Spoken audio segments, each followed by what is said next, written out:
No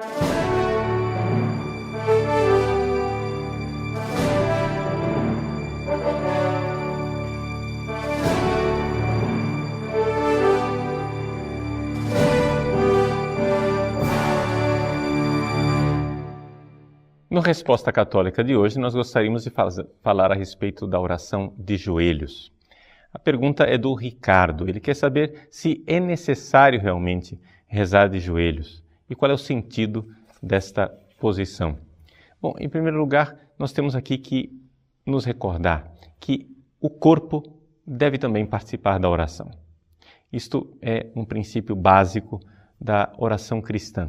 Nós não reverenciamos e adoramos a Deus somente com a nossa alma, mas também com o corpo. O Catecismo da Igreja Católica coloca esse princípio no número 2702 e 2703. Ele diz o seguinte, ele está falando da oração vocal, ou seja, a necessidade de verbalizar fisicamente aquilo que eu estou dizendo. É uma das formas de oração. Essa necessidade de associar os sentidos à oração interior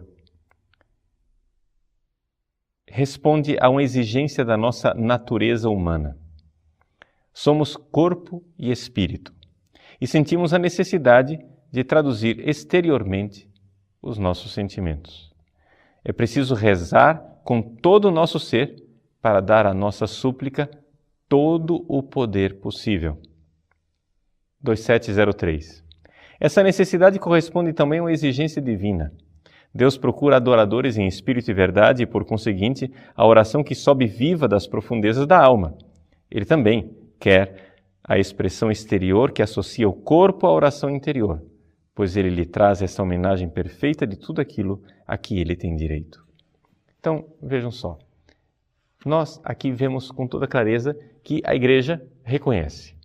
Deus procura adoradores em espírito e verdade. Portanto, a verdadeira oração ela deve brotar da alma, do espírito.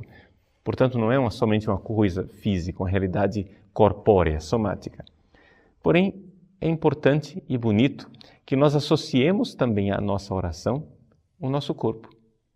Porque, afinal das contas, quando nós pecamos, a nossa alma sempre associa o nosso corpo ao nosso pecado, não é verdade?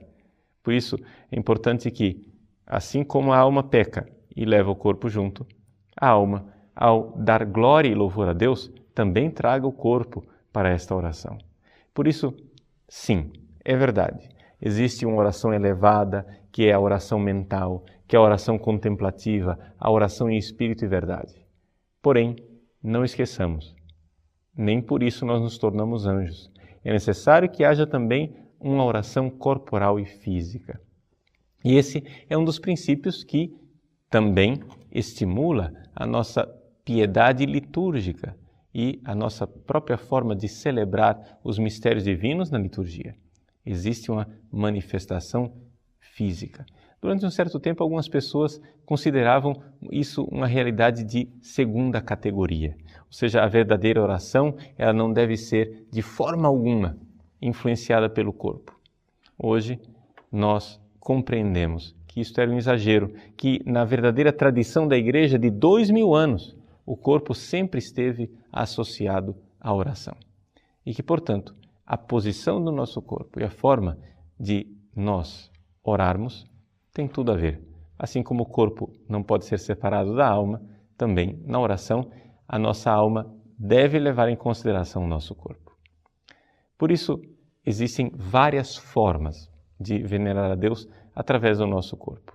Por exemplo, quando o anjo de Portugal, o anjo da paz, apareceu aos 3 pastorinhos na cova da Iria, ele ensinou a eles uma oração de adoração, em que os pastorinhos eram ensinados a amar, esperar e crer em Deus por aqueles que não amam, não creem, não esperam e não adoram a Deus. Quando o anjo ensinou esta oração, o anjo se inclinou e também os pastorinhos instintivamente, automaticamente se inclinaram, ou seja, ficaram de joelhos e se abaixaram naquele gesto de humildade de quem coloca a sua cabeça no chão, diante da grandeza de Deus. Veja, é uma forma de adorar a Deus, onde a alma está adorando e por isso o corpo quase que automaticamente vai junto e quer expressar também esta adoração. Assim, a oração de joelhos, ela tem esse significado de adoração. Em primeiro lugar, devemos nos recordar que é isto, uma adoração. Dobrar o joelho diante de Deus para reconhecer o quanto Ele é maior do que nós. É um gesto de humildade diante da majestade divina. Porém, existe um outro significado do orar de joelhos, que é a penitência. Ou seja, o fato de que nós, de alguma forma, estamos punindo o nosso corpo, estamos, de alguma forma, numa posição incômoda para que o nosso corpo penitenciado possa também prestar culto a Deus. É por isso que, no início do cristianismo, a oração de joelhos e o jejum eram proibidos no domingo. Isso nós temos atestado claramente nos escritos de Tertuliano, mas também de São Jerônimo, de Santo Agostinho e de alguns concílios no início da Igreja. Ou seja, a oração de joelhos era tida como simplesmente penitencial e por isso as pessoas não deveriam se ajoelhar no domingo. É importante, porém, recordar que isso é somente um aspecto da oração de joelhos, que é a questão penitencial ligada ao jejum. Na Igreja Antiga havia isto. As pessoas que estavam em comunhão com a Igreja rezavam de pé, em posição sacerdotal, enquanto os penitentes, aqueles que não estavam em plena comunhão, ficavam no fundo da igreja, de joelhos, cobertos de sacos, fazendo penitência. Havia esta clara realidade de distinção daquele que estava em comunhão, reza de pé, em posição sacerdotal. No segundo milênio, porém, a igreja trouxe de volta este aspecto de adoração que está unido ao orar de joelhos. Por isso, nós nos ajoelhamos também no domingo. Voltamos a nos ajoelhar no domingo porque é importante que haja no domingo também a adoração dada a Deus. Orar de joelhos não é simplesmente penitência, possui esse segundo aspecto, o aspecto de adoração e de reverência diante da majestade divina. Por isso, alguns liturgistas, de forma muito equivocada, eles dizem que não se pode ajoelhar no domingo e que deveríamos ficar de pé durante toda a missa, até mesmo durante a consagração. Isto não é a orientação da Igreja e não é isto que está nos documentos litúrgicos. Nos documentos litúrgicos se prevê que o fiel esteja de joelhos, pelo menos, desde a epiclésia, ou seja, a imposição das mãos do Padre sobre as oferendas que se transformarão no corpo e sangue de Cristo, até o fim da consagração. Este é o mínimo do período que deveria se ficar de joelhos durante a missa.